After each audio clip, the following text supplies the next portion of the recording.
Good evening and welcome to the Weekly Football Manager Show. I hope you are all well. It is myself, Paul. We have Colin with us as always, and this week we have our special guest is James from the Football Manager Wiz Kids on Facebook. Hello, James. Hello and good evening. Thank you for coming on, sir.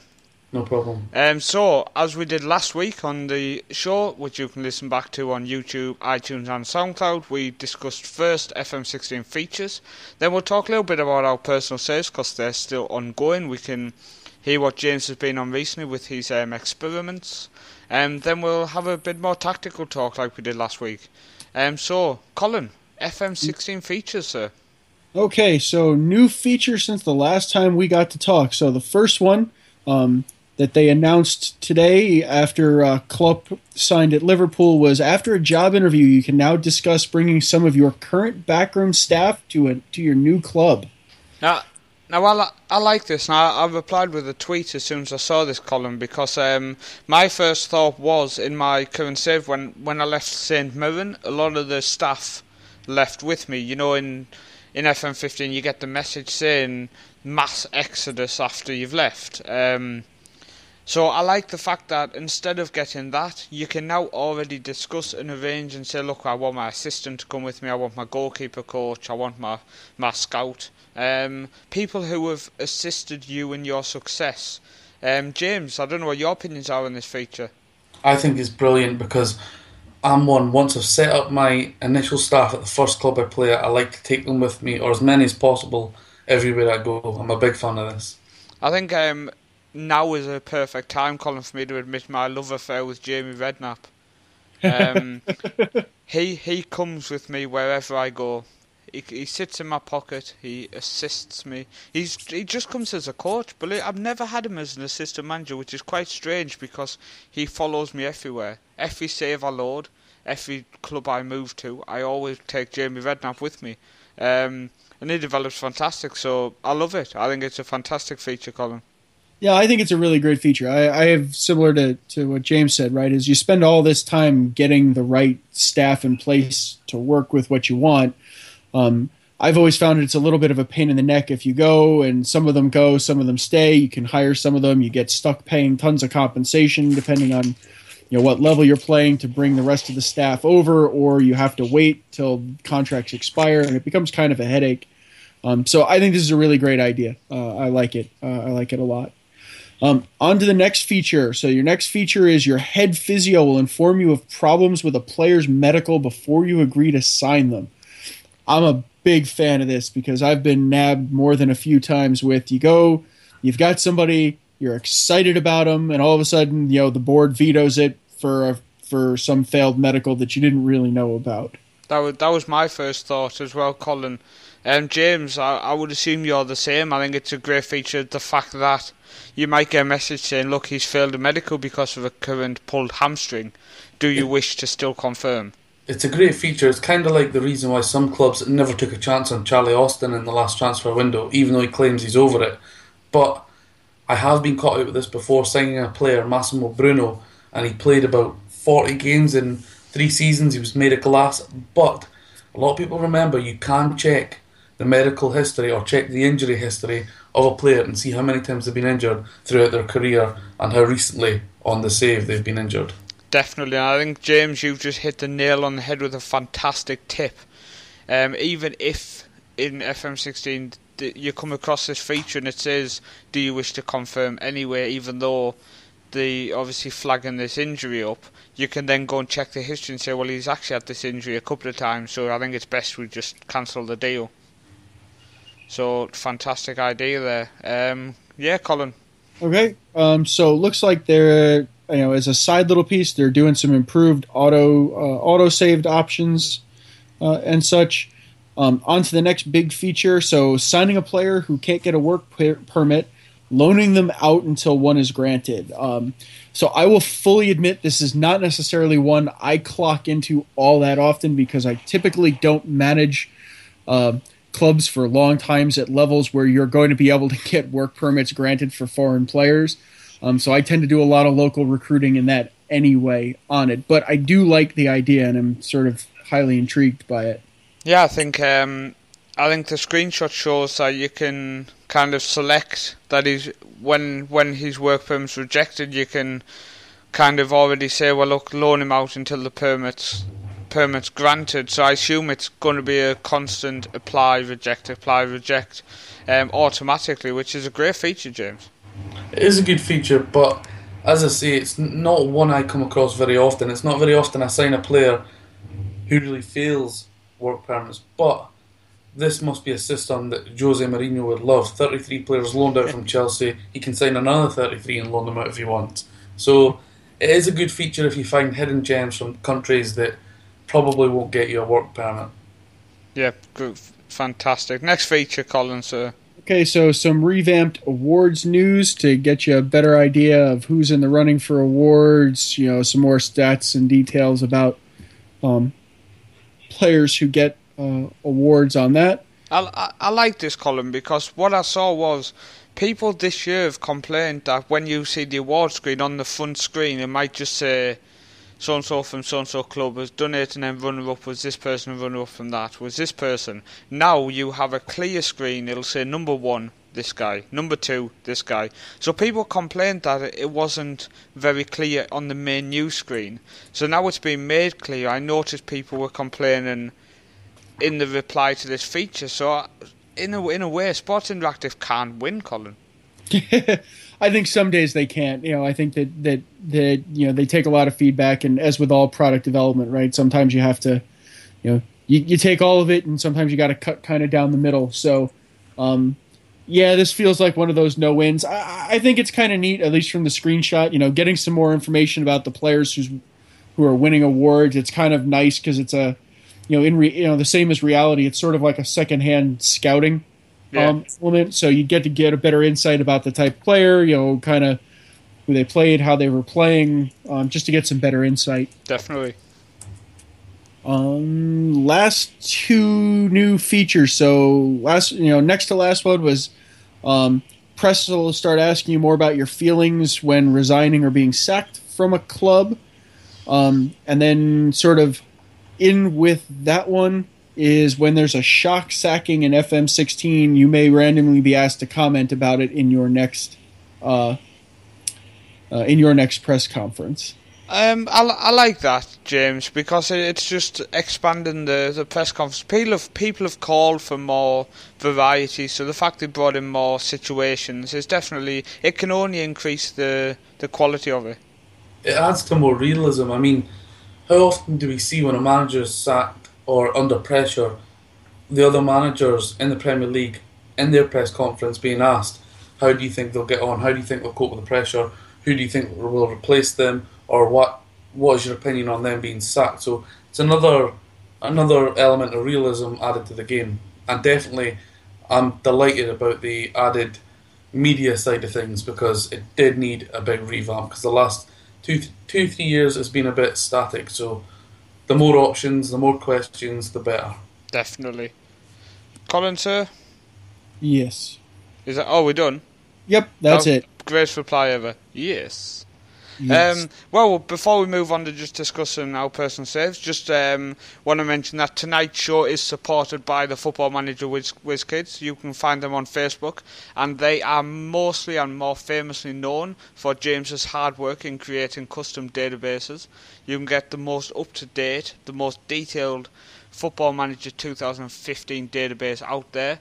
Just go to footballmanagercentral.com and search in the box the Football Manager Wiz Kids, or just search Wiz Kids or database or anything. You will find us.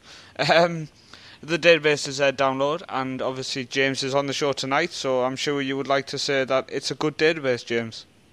Yeah, I'd like to think with cracking 550,000 downloads in the last 4 years, it's pretty good. So let's hope this time next year I'm on the show again and I'm talking to you about cracking the 1 million mark. That would be fantastic. So people listening on SoundCloud, people listening on iTunes, and people listening on YouTube, go to footballmanagercentral.com and download the Football Manager Wiz Kids database. From the release of Football Manager 2016, James will be researching and finding all the latest manager movements, player movements around the world, and getting it up to date for you to download. But we're going to move on now to check out our personal saves and stuff. I want to move on and first talk to James You've released a couple of experiments in the last few days, James. Do you want to just explain to people what they are and where they can find them? Yeah, so recently I've not really got into much saves on Football Manager, and because I've had a few good ones, and I don't know, I'm kind of withering away. It's 20 days and 21 days till we get the new game on beta, so I don't really want to start a new game and get into it. So I've just been thinking of small little experiments that I can sort of put on my YouTube channel and get a few views. Now, the first one I did a few days ago, I have done some in the past, but I've done 3 in the last day. Cristiano Ronaldo versus Lionel Messi at Stoke City. I'm not going to tell you the outcome. I want you to go onto my YouTube channel, the Football Manager Wiz Kids, and check that out. The next one was the Welsh return to home, where Newport County, Colwyn Bay, Swansea City, Wrexham and Cardiff all return to the Welsh Premier League and see how they got on over a 5-year stint. And the one, I really think you should check this out because it's quite interesting, is Manuel Neuer turned into a striker and his attributes randomly generated by Football Manager. Just watch it. I really don't want to give that one away. It's a good one.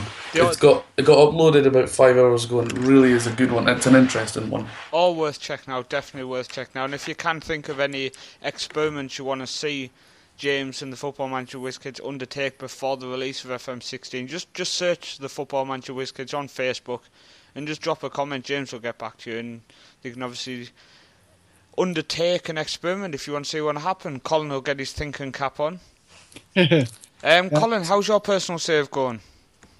Not bad. So I'm still sitting at Whitehawk. I think I'm another season on since we talked last.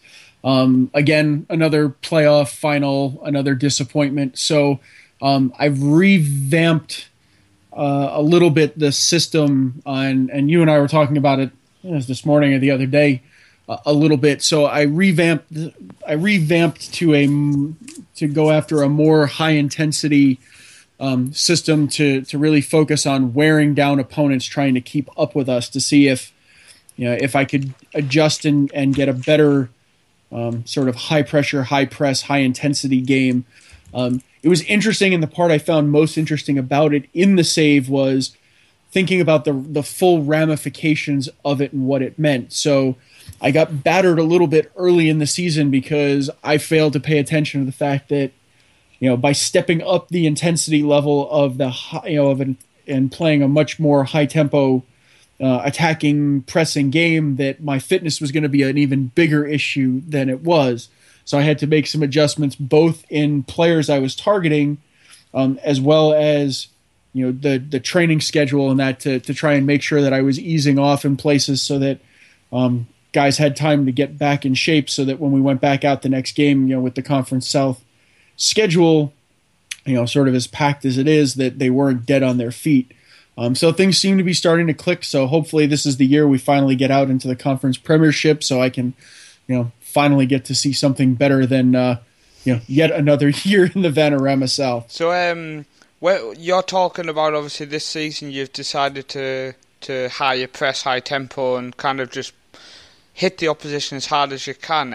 In what terms, what instructions? Not so much team instructions, because that's kind of self-explanatory in terms of higher tempo and kind of close down much more, for example. In terms of team instructions, what have you altered to get your team doing that more?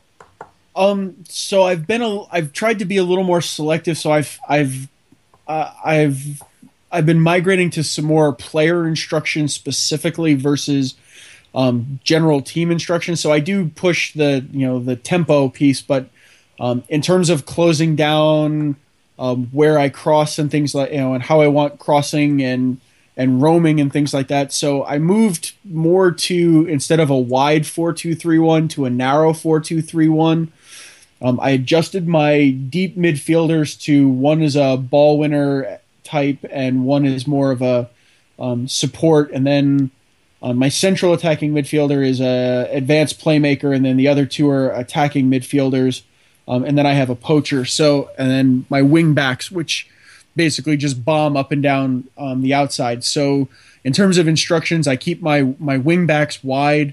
I allow the two attacking midfielders to roam. I want my advanced playmaker to stay central, so I try and have him more stick to position.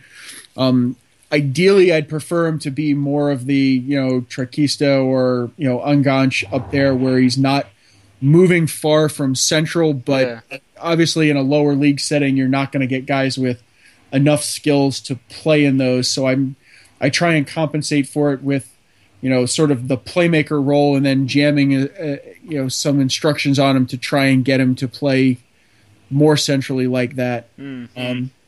I try and control a lot of who I'm asking to do a lot of intensive closing down, right? So I want,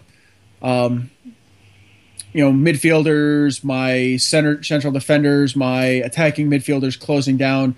I don't want my wing backs stopping to try and close down necessarily. I need them to kind of bomb back. So I'd rather let a midfielder who's roaming from a position take on the closing duties while the wing back gets back to set up for defense. I think what I'd like to ask is, I know as we've announced from FM16, you're going to be doing videos on FM Central, the community, the YouTube channel. Mm-hmm. Do you mind recording a video, just a short video, where you go through your tactic? And you can just go from your team instructions through the player instructions, just explain exactly why each role's moving. Sure. Because I think a lot of people try to set up that very high pressing tactic in the lower leagues and don't have a lot of success. They might come on, they've conceded 5, they've conceded 6, and they're pulling their hair out. So I think a video on our YouTube channel, which we will link in the description, I think would be something good to maybe get up in the next couple of days. I'd be more than happy to. Yeah, I think it is one that I've played around and struggled a little bit. If you get it wrong, you get it very wrong. When you get it right, I think you have to be mentally prepared. You're not going to win a lot of games like 5-0 or in 4-0. You will give up goals. You have to be comfortable knowing that you're going to play a lot of 4-2, 5-2, 5-3, 4-1 type games. But it does produce a very interesting sort of, even watching, in the match engine, a very entertaining brand of football to watch. And what I'm finding is, I've struggled a little bit between the balance of defense and trying to get the right defensive orientation and trying to, pull more clean sheets and grind results. And I've struggled with how I want to get my style and my preference for how I play football and how I like to watch football into those kind of frameworks. And this has been a much, much more enjoyable sort of revelation to me that, sort of discovering how I see it and, my inner insight onto this, this attacking style that is now starting to kind of click and gel for me. That's why I think I'd like to see a video for it, just because we know how it took you a few seasons of tinkering with it. You've tried a couple of different things, and it's working. It's starting to come together. So I think it's going to be interesting for people who have listened for the last 2 weeks and have heard your plans and your ideas to kind of see it in front of them, and definitely worth checking out. I would be happy to do that. James, obviously, when I spoke to you about coming on and I mentioned the tactical discussion, straight away you lit up with the thought of talking about your Sporting Lisbon tactic. So do you want to just enlighten us? It was more about player roles than the specific tactic itself, because the actual tactic itself has been seen millions of times on FM Football Manager over the years. So a couple of roles is the Roman playmaker now. It's came to me in the last year or so that how important that role is. That is the type of player where you look to not deviate too far from the centre circle. He can defend, he can go forward if needed, but he usually just plays side to side in that middle area of the park, looking to spread the ball. Sort of like, kind of like Iniesta over the last year or so. He hasn't seemed to get forward as much because he's not getting the goals as much. He's sitting back, he's creating the play. Now, my greatest revelation of that was with Mehdi Abeid at Red Bull Leipzig, and he also played that at Sporting Lisbon as well with Andre Martins in the early years. Now, that's a great role that I found that worked really well, but one that the community seems to feel that doesn't really work is the inverted wing back. Now, what I believe is there's a few big names in the community said it doesn't work, and that's kind of continued on from there. So I tested it myself. Now, granted I've only tried it out for one season so far, But for me, it definitely does work and is very effective. So I just think there's a few people, well-known people, haven't got it to work, and that sort of spread it out. And now a lot of people are under the belief that it's not worked without trying it themselves. I think I've never used it. Have you gave the inverted wing back a go, Colin? No, I haven't, and I will fully admit that it's not for the fact that I think it doesn't work or work. It's the way it plays, right? Being a more central, trying to be a more central piece, isn't in line with how I set my, how I like to play and the way I like to approach the game.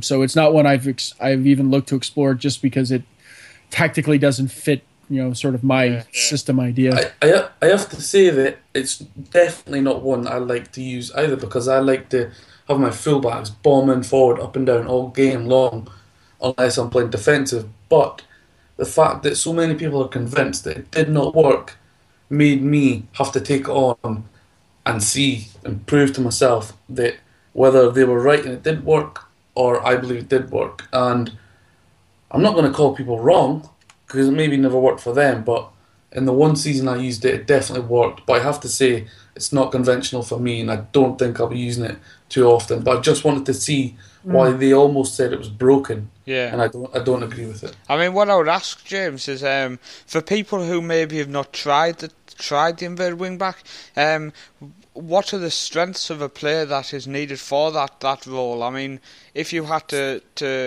stick that title on a fullback in world football, who would you say is an inverted wing back?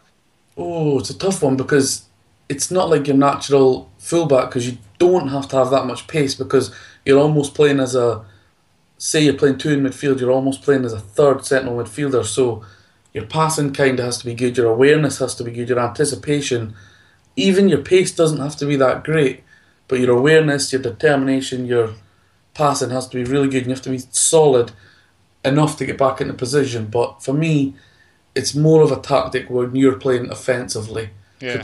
If you're playing defensive, it's probably not going to work. But if you're probably expecting to win the league, say I'll use Real Madrid, Barcelona, something like that as the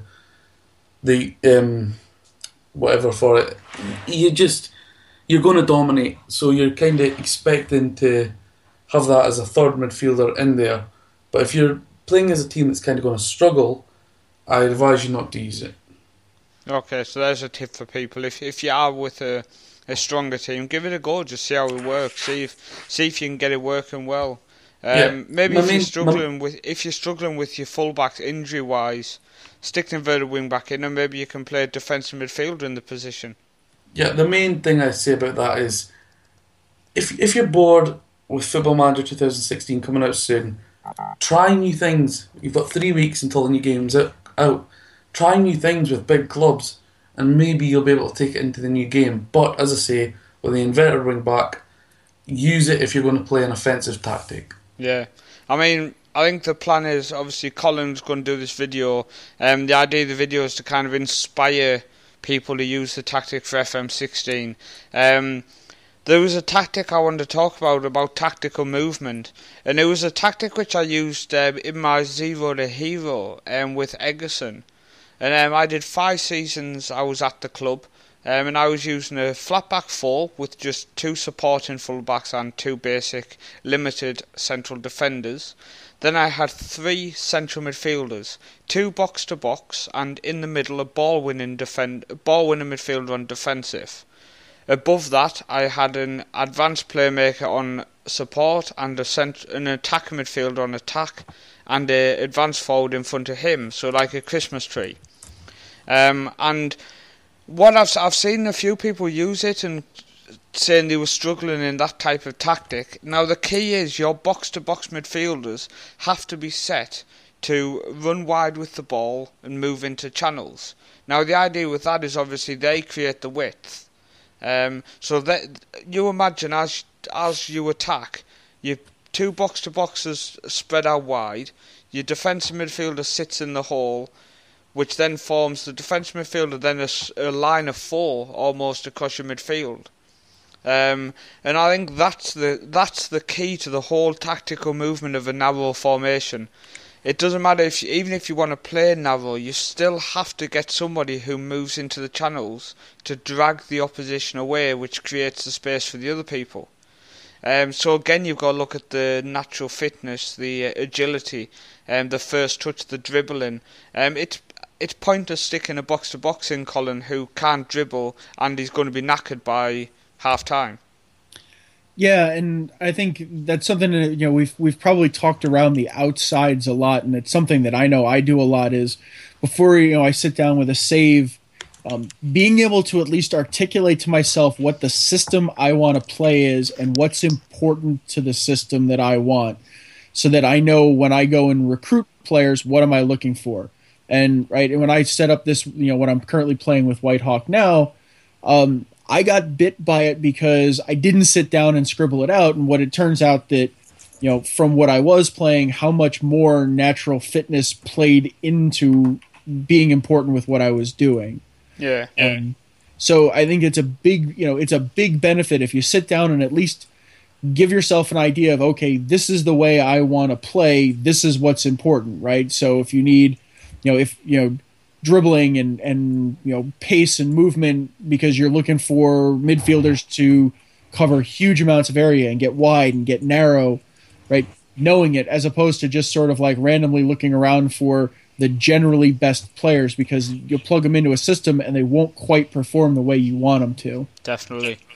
But I think that's the end for tonight's show. What I want to just quickly say is next week we'll obviously bring you more FM16 features. Also, a part of next week's shows, I'm going to talk through how to turn them 1, them 2, them 3-star players into the best players in your club.